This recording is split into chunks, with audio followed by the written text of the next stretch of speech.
함께 읽을 하나님의 말씀은 신약 성경 고린도후서입니다.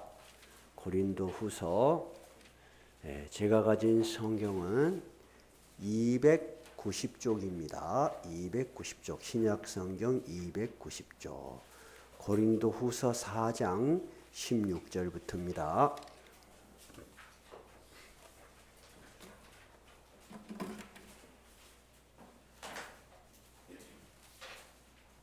고린도후서 4장 16절은 바울 사도가 자신이 전도하고 개척해서 세웠던 고린도 교회에 보내는 고린도 교인들, 지금의 우리의 시점으로 보면 나주누타리 성도들에게 보내는 편지입니다. 4장 16절부터 18절까지 우리 같이 함께 읽을까요? 시작.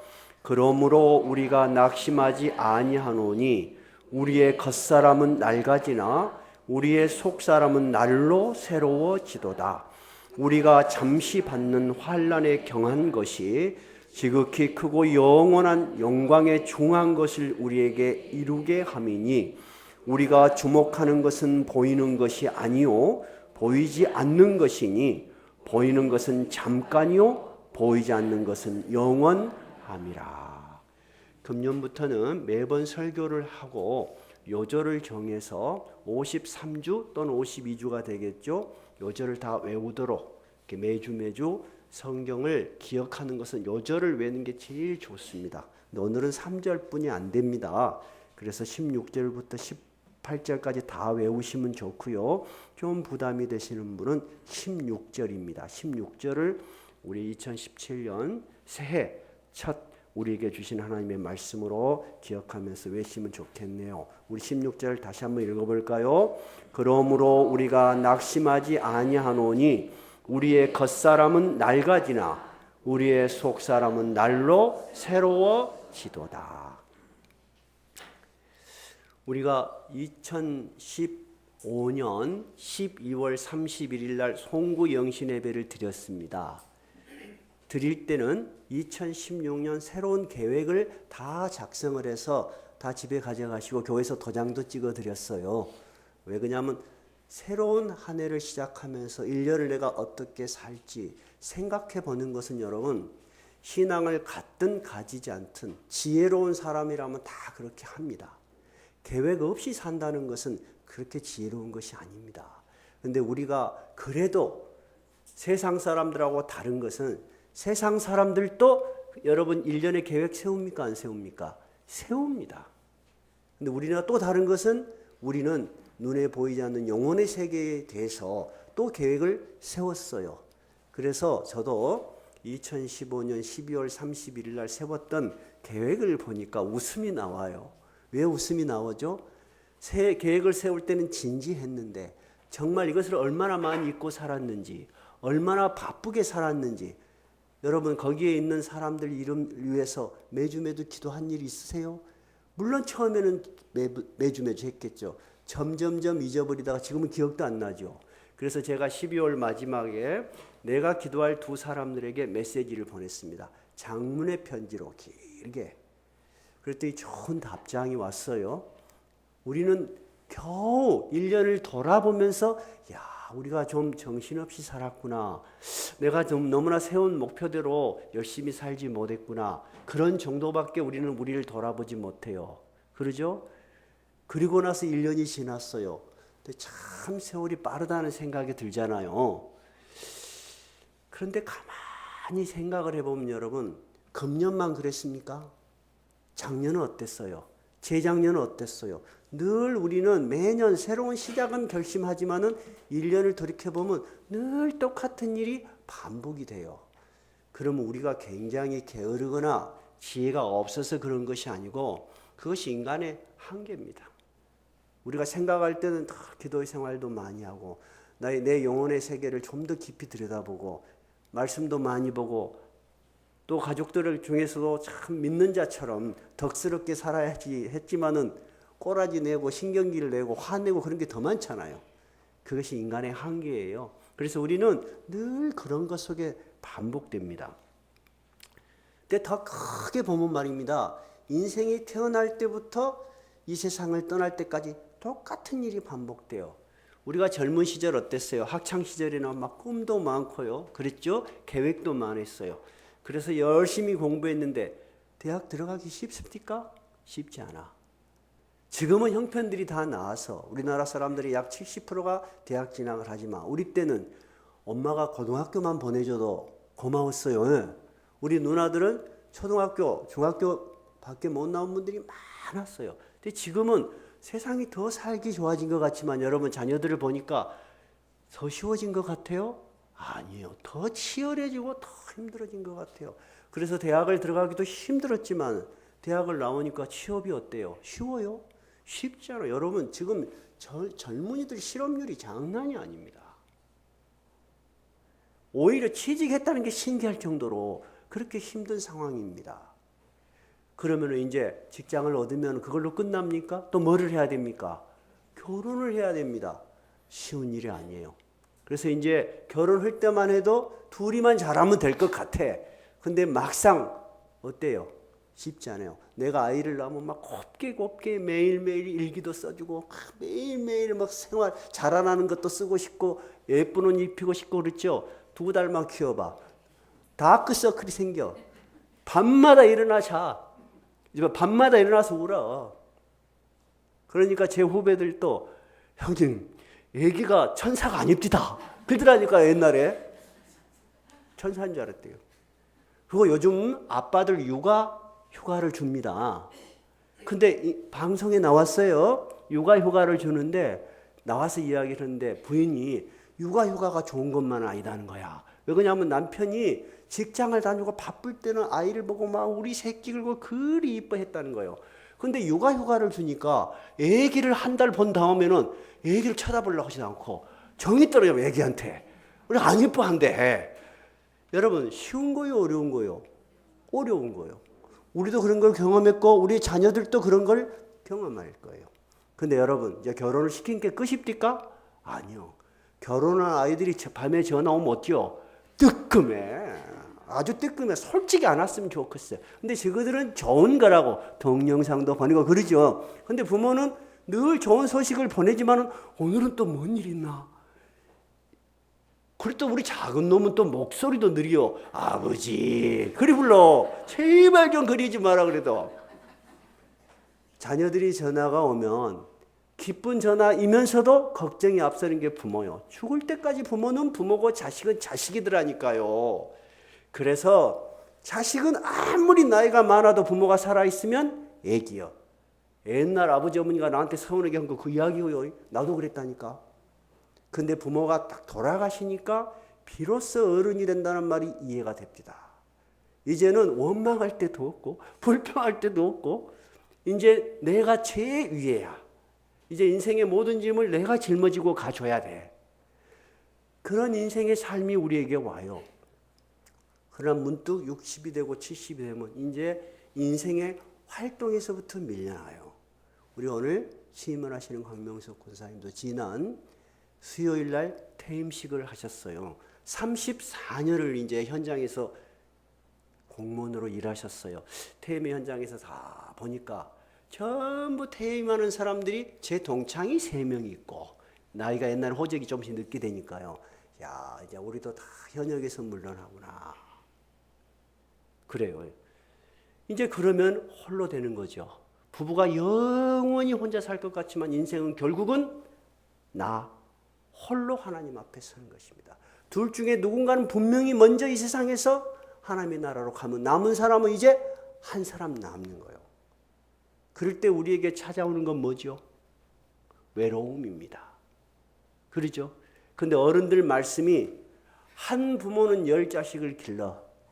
근데 10자식은 한 부모를 봉양하지 못해. 나는 그 말이 잘 몰랐어요. 이해를 잘 못했어요. 근데 제가 자라나면서 부모에게 했던 걸 생각하니까 너무 가슴이 아프면서 또한 우리 자녀들도 그럴 수밖에 없는 현실일 것이다 라고 생각을 해요.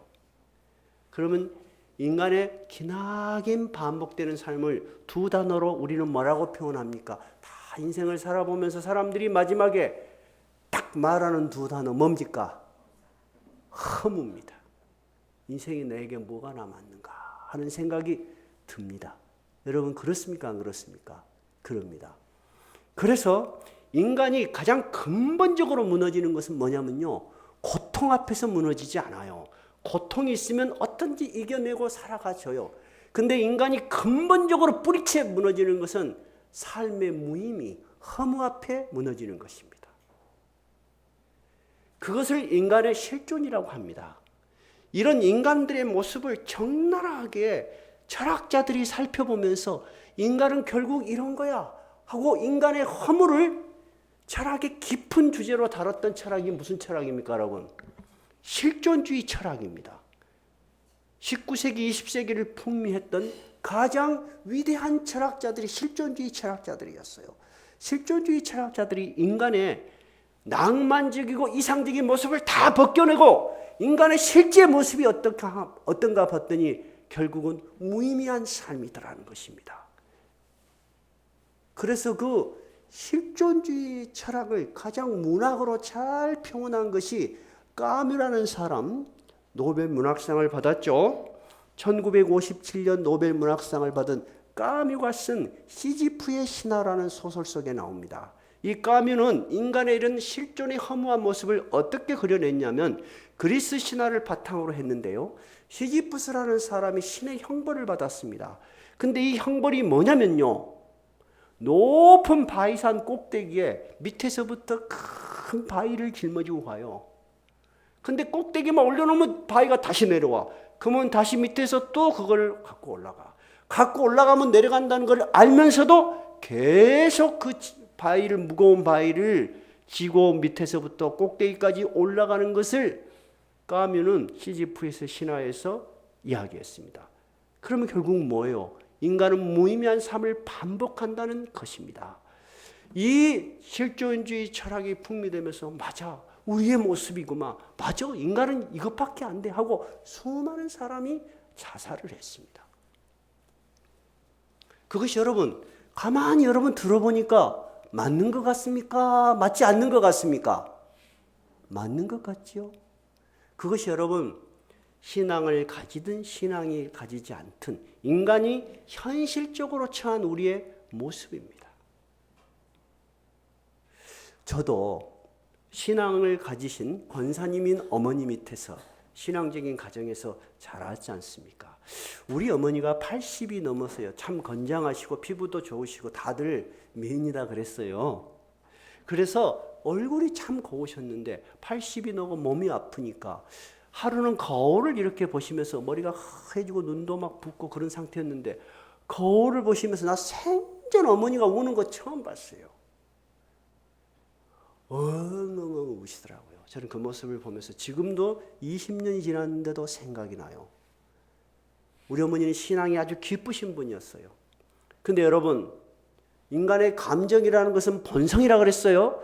거스릴 수 없는 거예요. 지나가 버린 세월, 그 긴 시간 속에서 변해버린 모습, 나에게 희망이 남아있지 않다는 생각은 여러분 인간을 가장 깊은 허무로 빠뜨리는 것입니다. 삶의 목표도 사라지고 지금까지 살아온 의미도 사라지는 것입니다. 그래서 인간에게 가장 무서운 고통은 삶의 의미를 잃어버리는 것입니다. 그런데 바울 사도는 오는 고린도 교회에 실존주의 철학자들이 말한 그 이상의 것, 우리가 우리의 한계를 지을 수밖에 없는 이 보이는 세계를 넘어서는 영원한 세계에 대해서 이야기를 하고 있는 것입니다. 한번 보실까요? 우린 고린도후서 4장 16절 뭐라고 했습니까? 그러므로 우리가 낙심하지 아니하노니 우리의 겉사람은 낡아지나 우리의 속사람은 날로 새로워진다는 것입니다. 무슨 말이냐면은 바울 사도는 분명히 이렇게 이야기했습니다. 우리의 겉사람은 낡아진다고 이야기했습니까? 안 했습니까? 이야기했습니다. 실존의 삶 속에서 인간은 낡아질 수밖에 없다는 것입니다. 이것을 원어 그대로 보면은 말입니다. 깨어지고 닳아지고 소모되고 부스러지고 완전히 사라진다는 것입니다. 그럼에도 불구하고 우리는 낡아지기 때문에 허물을 느끼는 것이 아니고 우리의 속사람은 날로 새로워진다는 것입니다. 우리는 부패되고 낡아지는 외모를 가지고 있을 뿐만 아니라 참된 우리의 본질은 우리 안에 감추인 속사람이라는 것입니다. 영원한 실제를 우리는 가지고 있다는 것입니다. 이것이 여러분 신앙의 위대함이라고 하는 것입니다.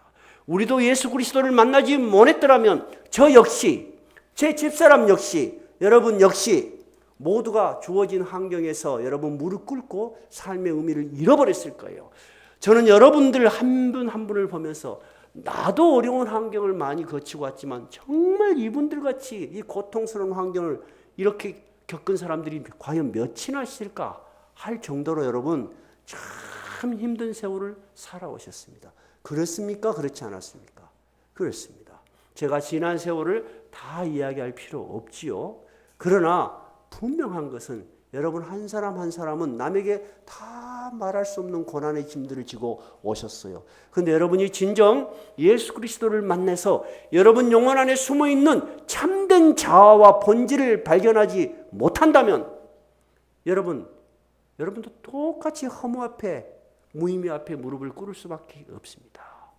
그런데 바울 사도는 16절에 우리가 늘 보듯이 이 겉사람에 대한 이야기, 이 겉사람은 어쩐다고요? 낡아질 수밖에 없는 한계를 가지고 있다는 것을 인정하지만 우리는 그것에 멈추지 않는다는 것입니다.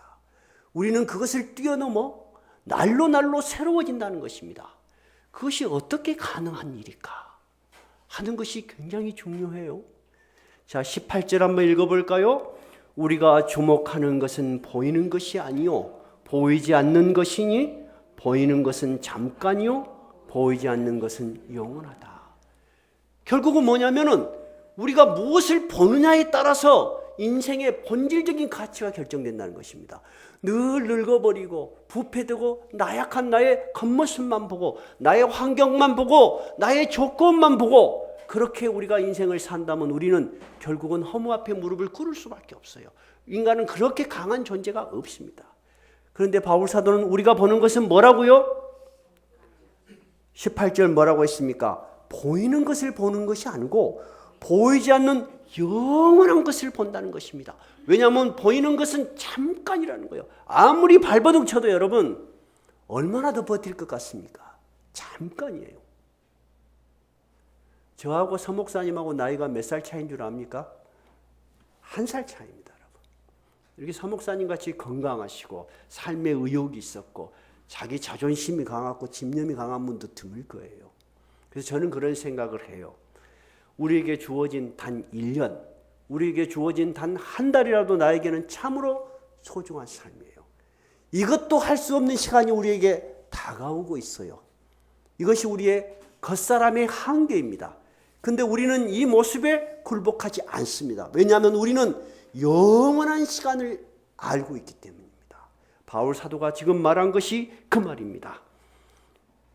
우리가 주목하는 것은 보이는 것이 아니요 보이지 않는 것이니 보이는 것은 잠깐이요 보이지 않는 것은 영원해. 우리가 주목하고 달려가는 그 인생의 방향은 영원한 생명을 향해서 달려가고 있다는 것을 확신하고 있다는 것입니다.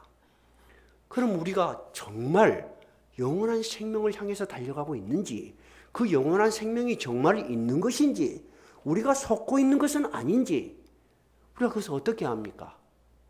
그래서 16절에 보니까 첫 마디가 뭐였습니다? 첫 마디가 뭐였죠? 그러므로라고 했어요. 그러면 그러므로라는 말은 고린도후서 4장 1절부터 이러한 결론을 내가 내리게 된 배경이 있다는 것입니다. 그것이 4장 1절입니다. 4장 1절로 한번 가볼까요? 4장 1절에서부터 4절까지 한번 읽어봅시다.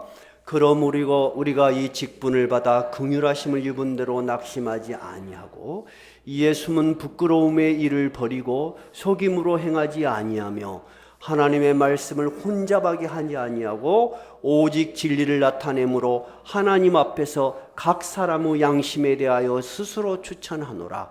만일 우리의 복음이 가리었으면 망하는 자들에게 가리워짐이라. 그 중에 이 세상의 신이 믿지 아니하는 자들의 마음을 혼미하게 하여 그리스도의 영광의 복음의 광채가 비치게 못하게 하매니 그리스도는 하나님의 형상이니라. 이 말은 바울 사도가 지금 고린도 교회에 하나님의 말씀의 복음을 전했습니까? 전하지 않았습니까? 전했는데 바울 사도는 이렇게 말하는 거예요. 이 복음은 내가 생각을 하거나 철학자들이 말을 했거나 누구에게 배운 것이 아니다는 것입니다. 나는 이 복음을 직접 전하신 예수 그리스도를 만났다. 근데 이 땅에 계셨던 예수 그리스도, 내가 한때는 참으로 비웃고 말도 안 되는 소리야. 어떻게 너가 하나님의 아들이야? 너가 어떻게 하나님인데 인간의 몸으로 왔다는 것이냐? 로마의 십자가에서 분명히 죽었는데 3일 만에 부활했다고. 이런 어리석은 말을 하는 사람들은 이 세상에 없애버려야 된다. 이 어리석인 종교는 뿌리를 뽑아버려야 된다고. 여러분, 예수 믿는 사람을 잡아 죽이고 옥에 가뒀던 사람이 바로 누굽니까? 바로 사도 바울 자신이었어요. 그래서 유태, 이스라엘에 있는 예수 믿는 사람뿐만 아니라 국외로 도망간 사람까지 잡으러 가다가 다메섹 도상에서 누구를 직접 만났습니까? 자기가 분명히 죽었다고 생각하는 예수 그리스도를 만났죠. 그 예수님이 정오보다 더 밝은 빛으로 비쳐서 바울 사도가 말해서 떨어져서 장님이 된 상태인데 어떤 음성이 들렸습니까? 사울아, 사울아, 네가 왜 나를 핍박하느냐? 그럴 때 바울 사도가 한 말이 뭐예요? 처음 듣는 하늘의 음성을 처음 들어봤어요. 이건 분명히 하나님 신일 거란 말이야. 그래서 주여 누구십니까? 라고 물어보니까 뭐라고 했어요? 나는 네가 핍박하던 예수다. 바울 사도는 죽어버린 예수를 만난 것입니다. 정말 그 어리석다고 생각했던 것들이 사실이라는 것을 배웠습니까? 이해했습니까? 경험했습니까?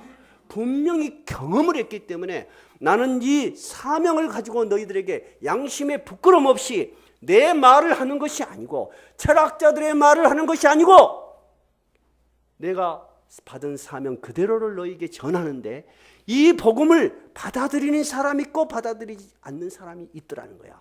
그런데 이렇게 명확하고 분명하고 단순한 사실임에도 받아들이지 못한다면 이 세상의 신이 그 사람으로 믿지 못하게 눈을 가려버린다는 것입니다, 여러분. 그러면 이 세상의 신이라는 것은 여러분 뭘까요? 이 세상의 신을 본 일이 있어요? 이 세상의 신이 뭐죠, 여러분? 인간의 욕망입니다. 너무너무 인간의 욕망이 커서 어떤 좋은 말도 거부합니다. 내 욕망대로 살고 싶어한 것이 21세기 현대인들의 철학입니다. 현대 철학은 뭐죠? 나한테 필요한 것이 아니면 다 악입니다. 경건, 선, 그것은 무의미합니다. 왜냐하면 매일매일 살아가는데 너무 힘들기 때문에 그렇습니다.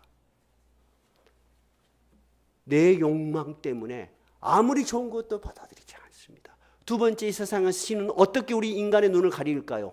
교만입니다.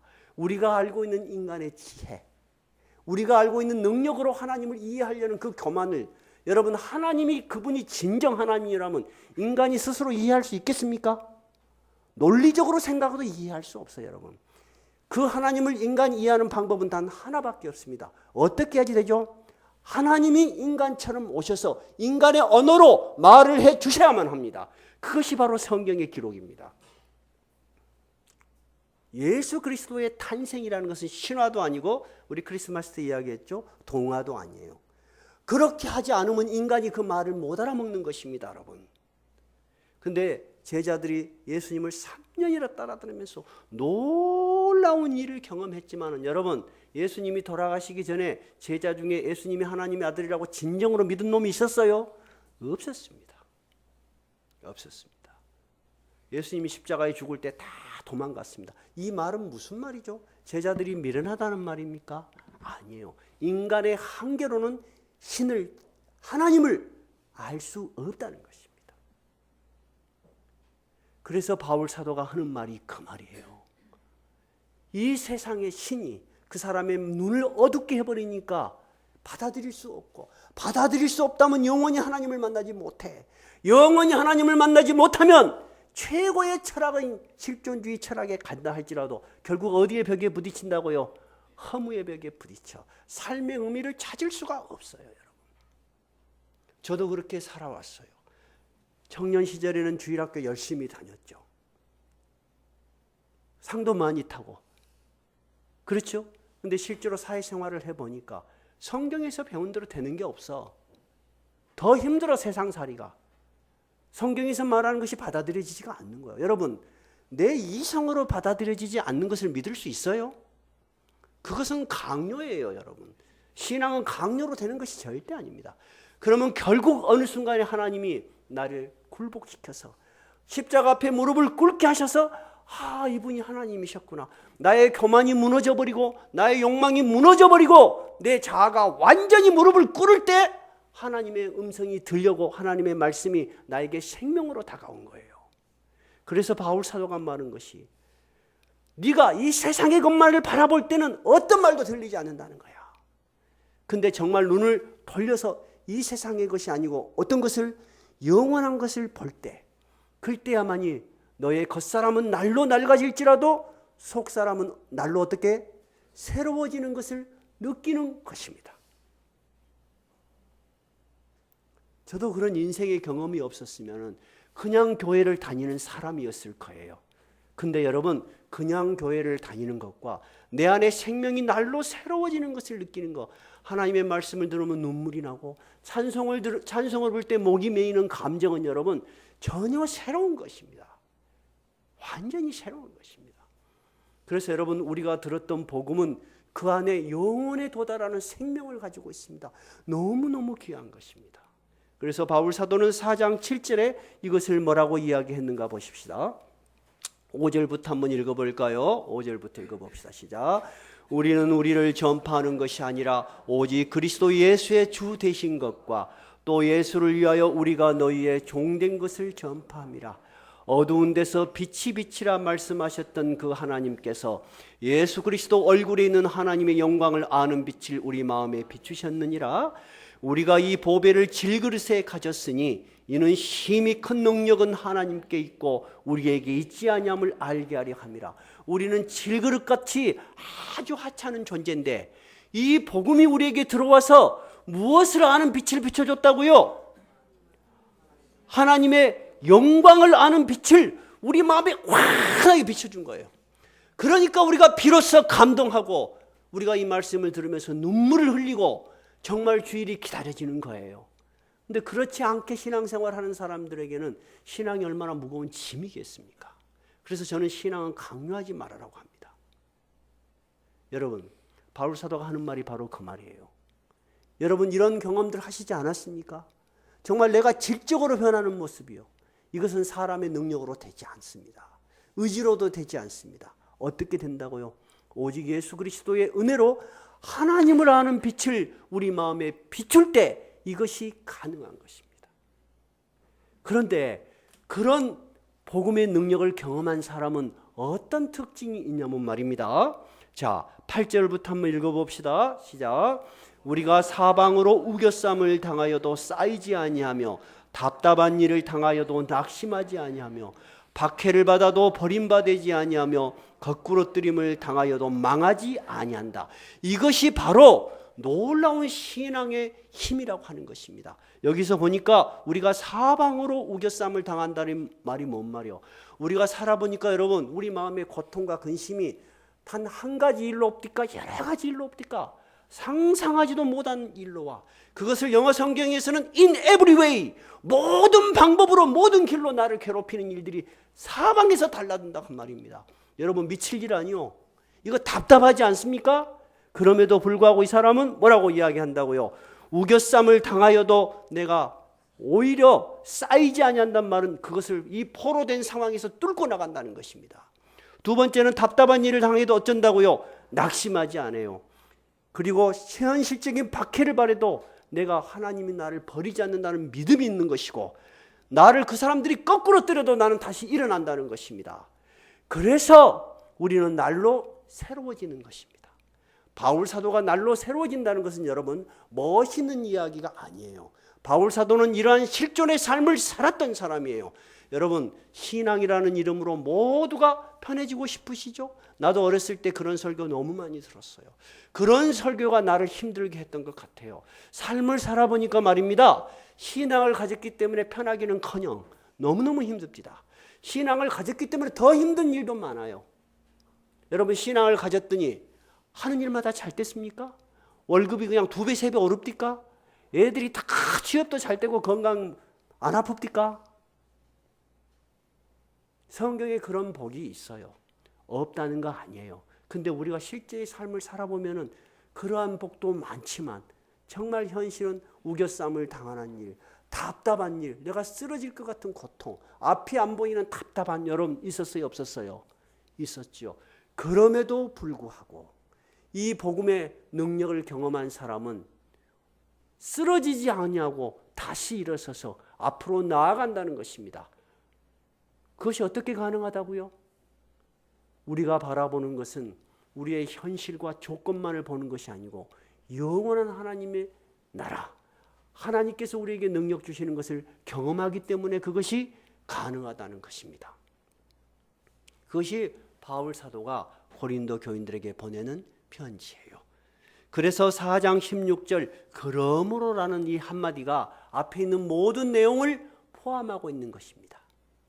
그런데 바울 사도는 우리가 이런 많은 고난을 주님의 이름으로 이겨내는 것들은 나에게 잠깐 왔다가 사라지는 것이 아니다 그런 말입니다. 내게 있는 모든 고난과 답답함과 앞이 안 보이는 무의미한 삶 같은 것을 이겨내고 하나님을 향해서 나아가는 이 작은 일들을 하나님이 다 기억하셔서 정말로 우리의 삶이 끝나는 날에 너무너무 큰 영광의 상으로 나에게 주실 것을 나는 확신한다. 그러므로 나에게 있는 고난이 지금은 죽을 것 같지만은 너무나 큰 영혼의 시간 속에서 내가 받을 큰 상에 비하면 작은 고난이라는 것입니다. 그것이 17절입니다. 한번 읽어볼까요? 우리가 잠시 받는 환난에 경한 것이 지극히 크고 영원한 영광에 중한 것을 우리에게 이루게 합니다. 아까 실존주의 철학자들은 어떻게 이야기했어요? 반복되는 고난은 참으로 무의미한 거라고 했지 않습니까? 그런데 성경은 그렇게 이야기하지 않습니다. 우리에게 반복적으로 오는 것 같은 이 고난도 결국은 하나님이 큰 상을 주시기 위해서 우리에게 잠깐 주는 희련이라는 것입니다. 여러분, 인생의 본질적인 방향이 같아요, 틀려요? 완전히 틀려요. 그래서 여러분, 이것이 바로 신앙의 위대함이에요. 저는 가끔씩 이야기를 합니다. 여러분들 중에서 저에게 목사님이 참 설교 준비 많이 하시고 은혜스러운 설교해 주셔서 감사합니다 라고 할 때 제가 여러분들한테 감사한다니까요. 진심이에요. 2016년을 돌이켜보면 여러분 설교를 들으면서 얼마나 많이 우셨습니까? 여러분 얼마나 많이 변하셨습니까? 정말 교회가 오는 것이 너무너무 기다려진다는 분도 계시잖아요. 그럼 목사는 그거를 보면서 야, 내가 설교 잘했구나 그런 생각하지 않아요. 내가 느꼈던 하나님은 내가 어렸을 때부터 배웠던 하나님의 복음이 이런 위대한 능력을 가진 것을 이제야 나도 실감을 하니까 저도 하나님께 감사를 해요. 여러분 목회자도 자기가 하고 있는 일에 정말로 뜨거운 열정과 정말 경험이 없으면 얼마나 힘들겠습니까? 그러죠? 근데 여러분 역시 마찬가지예요. 현실의 삶도 힘든데 이 신앙마저 여러분을 힘들게 한다면 여러분 얼마나 힘드시겠어요? 근데 여러분 신앙은 여러분을 힘들게 하는 것이 아닙니다. 신앙은 힘든 현실을 이기게 해주는 영원으로 가는 길이고요.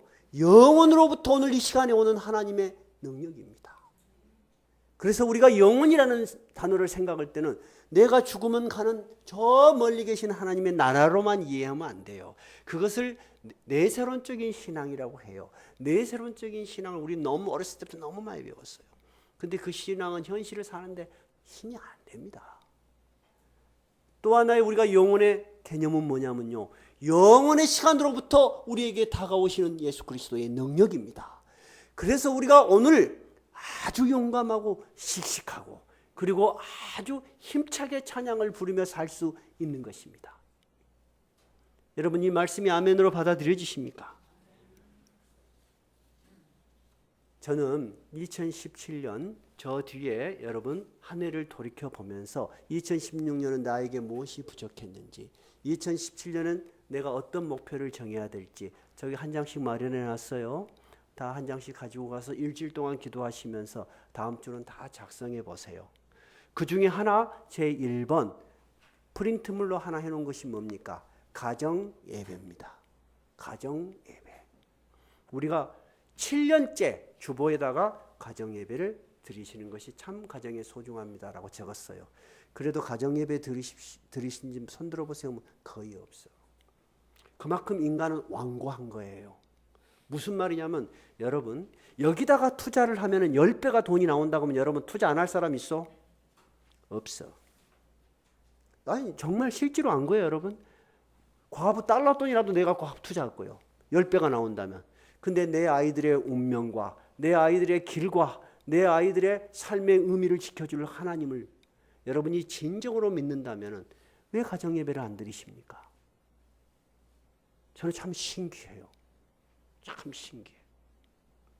정말 하나님이 살아계신다고 믿는다면 그 하나님이 나의 자녀들과 함께 하실 수 있는 능력을 가진 분이고 나의 능력 저 넘어 영원의 세계에서 우리에게 다가오실 수 있는 분이라면 그 작은 기도를 한 달에 한 번도 좋고 일주일에 한 번도 좋고 1년에 한 번도 좋다 그랬죠. 자녀들하고 상의해서 신앙이 강요되지 않도록 너희들이 안 와도 좋다. 엄마 아빠는 일주일에 한 번 이 시간에 예배를 드릴 테니 찬양을 할 테니 참여하고 싶으면 참여해라. 그리고 그때 뭐 해라 그랬어요? 찬양하고 기도. 다른 말 하지 마라 그랬어요. 다른 말. 부모들은 꼭 그런 자리에 막 홍계해. 자기도 신앙생활 못 하면서. 그럴 필요 없어요. 그럴 필요 없어요. 딱 한 번은 내가 사회보고 한 번은 네가 사회보고. 여러분 그렇게 시작을 하는 가정 위에 하나님께서 주시는 놀라운 축복들을 경험해 보세요 여러분. 제가 이 자리에 서 있으니까 여러분 목회자로서 우리 목사님 참 훌륭하고 마음에 듭니까? 여러분 어쩌습니까? 좀 큰 소리로 좀 말해줘 보시오. 어쩝니까? 마음에 듭니까? 제가 이 자리에 서 있을 수 있었던 것은 저희 어머니의 기도의 눈물이었습니다. 저는 그것을 절대 잊지 못합니다. 나같이 말입니다. 50이 넘어서 신학교 가는 사람은 대한민국에 몇 사람 없습니다. 그리고 말입니다. 한 명도 없는 교회를 하나님, 저도 하나님을 경험해 보고 싶습니다. 제가 하나님을 경험해 보지 않고 어떻게 목회를 할 수 있겠습니까? 나는 어렸을 때부터 하나님에 대해서 들었지만은 하나님을 경험해 보지 못했습니다. 그래서 저는 한 명도 없는 교회를 시작하겠습니다. 이제 제 의지도 내려놓고 제 계획도 내려놓고 내 능력도 내려놓겠습니다. 오직 하나님이 한번 일해 보십시오. 그래서 여러분을 만났어요. 그러니 어찌 여러분 이것이 제 능력이라고 할 수 있겠습니까? 나는 목회를 하면 할수록 부모님의 기도가 얼마나 위대한지 정말 다시 생각이 나요. 여러분 자녀를 위한 기도를 절대 멈추지 마십시오. 근데 가장 좋은 교육은 눈으로 보이는 교육이에요. 자식이 따라오든 따라오지 않든 여러분이 정해진 시간에 가정에서 찬양을 드리고 기도를 해봤자 5분입니다. 일주일에 5분 내기 어려우십니까? 여러분 굉장히 어리석은 사람들이세요. 저도 언젠가 누군가 감사헌금을 냈어요. 내 자녀를 위한 기도를 들어주신 하나님께 감사합니다. 저희 부부입니다. 여러분 그렇게 끊임없이 자녀를 위한 기도를 하나님이 이루어 나가시는 걸 보고 깜짝 놀라요. 저도 어머니의 기도가 없었으면 여러분 50이 넘어서 지금도 삶의 욕망을 쫓아서 살아갈 거예요. 인간은 그럴 수밖에 없잖아요. 뭔가가 방향이 있어야지 달려갈 거 아닙니까? 제가 끊임없이 노력해서 조금만 더 간다면 정상에 올라간다고 생각할 때 여러분 저는 옆에 아무것도 보이지 않았어요. 그것만 올라가면 될 것 같았어요. 근데 지금은 어떠냐? 그 길을 올라가기 위해서 발버둥 친 사람 보면 너무 불쌍해요. 나와 같이 그런 일을 시작했던 사람은 아직도 그러고 헤매고 있어.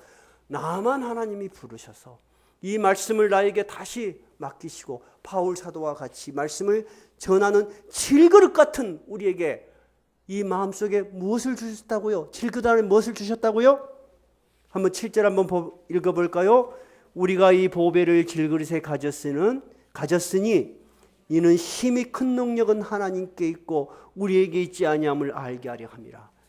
우리는 질그릇 같은 존재인데 힘이 큰 놀라운 보배를 우리 마음속에 주셨다는 것입니다. 그래서 우리의 능력으로 예수 믿은 것이 아니고 우리의 능력으로 이 직분을 감당하는 것이 아니고 오직 하나님의 능력으로 된 일이구나 하고 우리 모두가 감사하고 감격하고 감동하는 것입니다. 오늘 2017년 2016년에 봉사했던 모든 직분자들은 다 직분이 유임, 연속됩니다. 특히 서리 집사는 매년 임명해요. 그런데 2016년에 임명된 서리 집사님들 너무너무 모범적으로 일 잘하셔서 감사해요. 2017년도 또 2016년 봉사했던 서리 집사님들 다 함께 같이 봉사하실 거예요. 그리고 또 특이하신 한 분, 우리 박남숙 씨. 저도 이렇게 개인적으로 신방 가면서 오늘 이 말씀이 정말로 맞다고 생각해요. 박남숙 씨도 여러분 말입니다. 이제 안 서리 집사 되니까 이제 예수 믿은 사람 같습니까? 아니에요. 저분도 수십 년 예수 믿은 사람이에요. 10년 전에는 말입니다. 하루에 4시간, 5시간씩 6개월을 성경 공부한 사람이에요. 그래도 하나님과 끝까지 힘겨루기를 한 사람이야. 인간의 지성으로 이성으로 이해하려는 그 긴 시간이 있었다 그 말입니다. 여러분 한 사람 한 사람이 그렇게 하나님의 부르심을 받은 거예요. 근데 박남숙 씨가 언제 크리스찬이 됐죠? 자아가 무너지고 하나님 앞에 무릎을 꿇고 찬송을 부르면 눈물이 하염없이 난다고 그랬어요.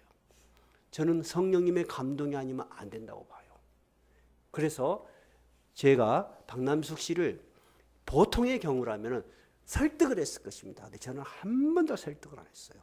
아저씨를 따라서 외국에 가실 때 요한복음을 읽으시고 찬양을 부르시고 기도하십시오. 근데 정말 그렇게 하셨는데 정말 자기도 알 수 없는 눈물이 막 쏟아지고 그리고 그렇게 좋아했던 좋은 것들이 이 순위로 물려난다는 거야.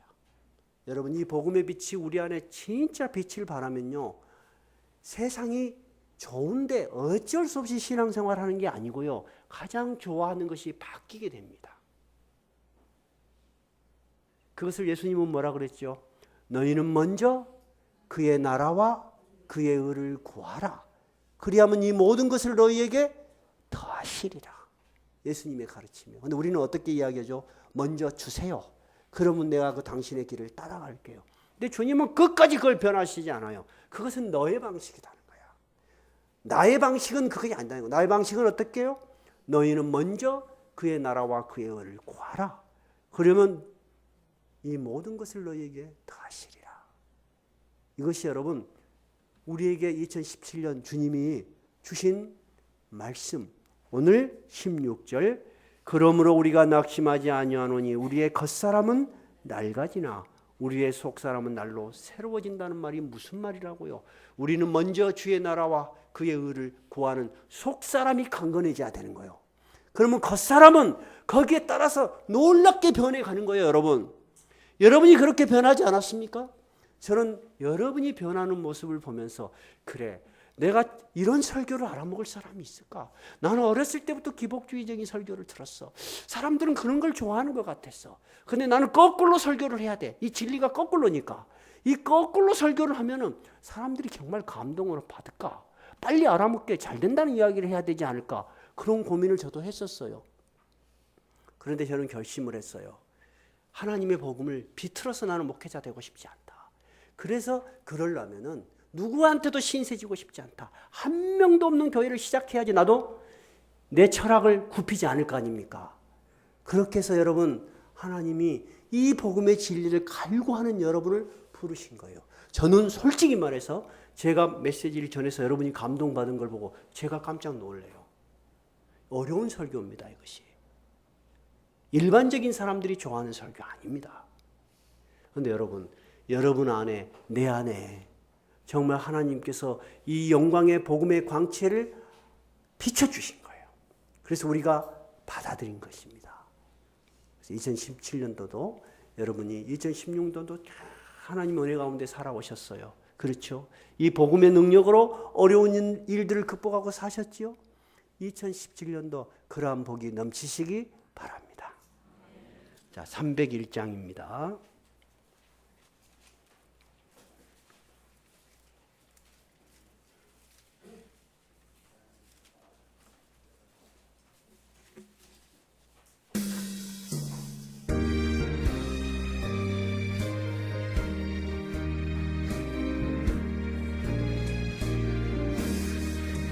주